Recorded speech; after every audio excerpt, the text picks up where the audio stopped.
Македонија е официјално стана двојазична држава. Со подпис само на спикерот Талат Џафери, но не и од претседателот Ѓорги Иванов. Законот за јазиците е објавен во службен весник, при што во фуснота се објаснува дека шефот на државата бил должен да го потпише, но бидејќи тој одбил да го стори тоа, Џафери ја презел неговата улога. Веста за официализирањето на двојазичноста доаѓа во момент кога премиерот замина на одмор во Германија, а неговите албански партнери во владата ја прославија со фотографии со албанскиот орел и со порака дека тоа што било ветено е остварено. Албанскиот станал официјален јазик во земјава. И во овој историски датум албанскиот јазик станува службен јазик на централно ниво во Република Македонија. Навистина сум возбуден и треба да видат сите албанци и сите граѓани на Македонија. Според сите релевантни експерти, објавувањето на законот во службен весник без подпис од претседателот е кривично дело кое не застарува и за кое на одговорните им следува и казна затвор.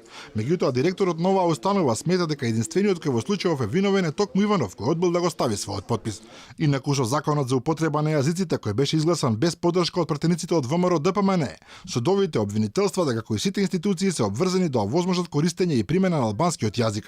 Униформите на специјалните единици на полицијата, пожарната и здравствените работници во Скопје и во другите градови каде албанците се присутни со над 20% од населението стануваат двојазични.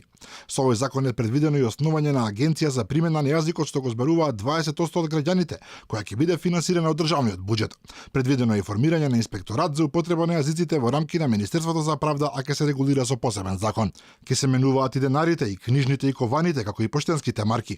Законот предвидува тие да содржат символи што го представуваат културното наследство на граѓаните што го зборуваат македонскиот јазик и неговото кирилско писмо, и јазикот што го зборуваат најмалку 20% од граѓаните и неговото писмо, односно албанскиот.